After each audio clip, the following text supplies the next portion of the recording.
trucks are different. Tacoma is built for your life's adventures. Dependable day in and day out for weekend warriors and as a die-hard work truck. Tacomas also do better when it comes to fuel costs. Now's the time to buy right. Toyota trucks are different. Celebrate Jonathan Ogden's Hall of Fame career with this limited edition Collector's Magazine, which covers Ogden's career from high school to the pros and beyond. Enjoy behind-the-scenes stories from his coaches, as well as the team's decision to make Ogden the Ravens' first ever draft pick in 1996. Reserve your copy now at PressBoxOnline.com. And Inside PressBox continues now as David Modell and I are joined by the host of 105.7, The Fan's popular afternoon drive program that bears his name, Scott Garceau of The Scott Garceau Show. Welcome to Don't forget about Jeremy now. Jeremy who? Jeremy who? Jerry Love. Yeah. Jerry Love would call. Welcome to the Good discussion to be here, guys. of Jonathan Ogden. Yeah.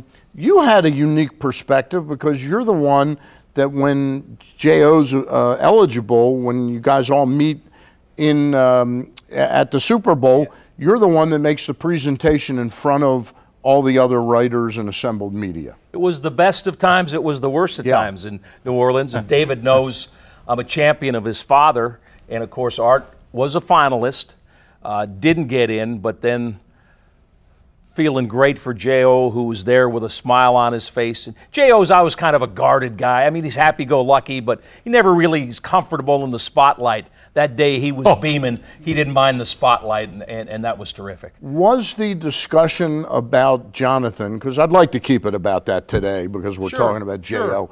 Was the discussion at all tough at all, or was this a out-and-out slam dunk? Did you have to say anything to convince others? Other members of the Pro Football Hall of Fame Selection Committee kept telling me, don't worry, Ogden's in, and I kept going, I'm not buying it. Too many weird things have happened in that room. And I set Jonathan up for a worst-case scenario saying, hey, listen, I know you're a Hall of Famer. I know you're going to get in, but, you know, Shannon Sharpe had all the tight end records and had to wait 3 years, and Chris Carter was still waiting after 6 or 7 years, top 5 receiver in the NFL. So I didn't feel it was a slam dunk. In my mind, it was. He's a Hall of Famer. He's a first ballot Hall of Famer. But there wasn't any negative conversation in the room, and I think the numbers were real strong. I don't know what that vote is because we never know, but I don't think there was any opposition. But he was just. I mean, really, you think about that side of the line. You know, you forgot about it for such a long period of time. It was literally like people were running over into the Grand Canyon. They just disappeared. He absorbed everyone. Well, everyone. This is part of my selling point, too. Jamal's 2,066-yard season, which was at that time the second best in NFL history, with a passing attack that didn't scare anybody. Right. So teams constantly played in the box. Scared me. And a few offensive coaches. Teams constantly played 8 in the box and said, we're going to stop the run, and they couldn't stop it because of Jonathan Ogden and some other very good offensive linemen, but none of those other guys were ever Pro Bowlers. Ed Mulatalo, Mike Flynn, the rest of those guys, good, solid guys a and a good group together, but with there was one great special guy that was 6'9", 340. You can't teach 6'9", 340. Oh, but his speed, his feet, Right. his hands. You know, you'd think Well, about think a of that man. extension and pass protection. The quickness of it. Think of a man as large as Jonathan is, and I hate that to be a focus because those guys kind of hate it too, but you think about the athleticism that he had at that size. Feet like a running back, quick feet like a running back. Wow, just remarkable, really. I forget who the player was that told me, it may have even been a coach, but somebody said, here's what happened.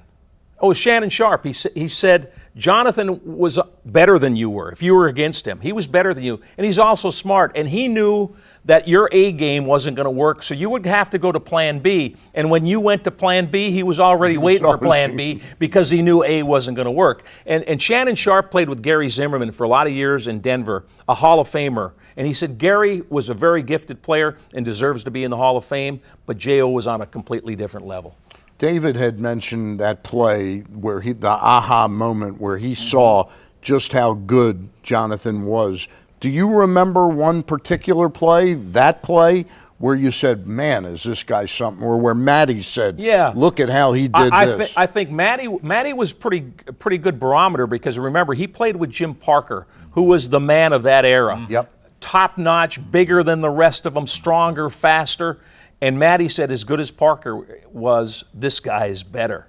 This guy is better. And I think, for me, It was just constantly. Remember, when you're doing play-by-play, you're following the ball too, so it's hard to isolate on what's going on up front. But you just saw Ogden in pass protection. You saw him blocking guys that looked like they had roller skates on downfield, and the smarts that went with all that, the physical package, the smarts, the competitiveness.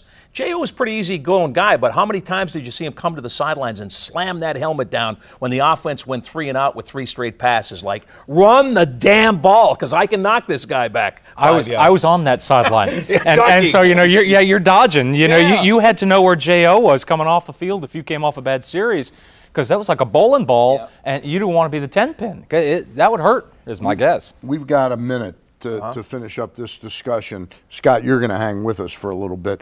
Tell us about, though, David, picking Jonathan Ogden, who we're celebrating this year, and Ray Lewis in the same draft, 20 places apart, 21 places apart? The irony gets even thicker because picked by a guy, Ozzie Newsome, who was also picked in the first round with another linebacker, Clay Matthews. 2 guys in the first round, right? And he picks 2 guys in his first ever first round.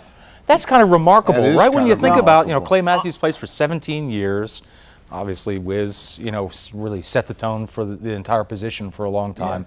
And he picks these 2 guys, and, Ray, they should waive the rules and put him in now. I mean, why even fool with it? Hey, I like Ozzie and Clay, but these other 2 took it up a notch or 2. I'd say so, yeah. David Modell, Scott, you're going to hang around. We Only appreciate if you make me. All right. We appreciate, David, you're coming by and participating with us. Great to be here with you both. Thanks.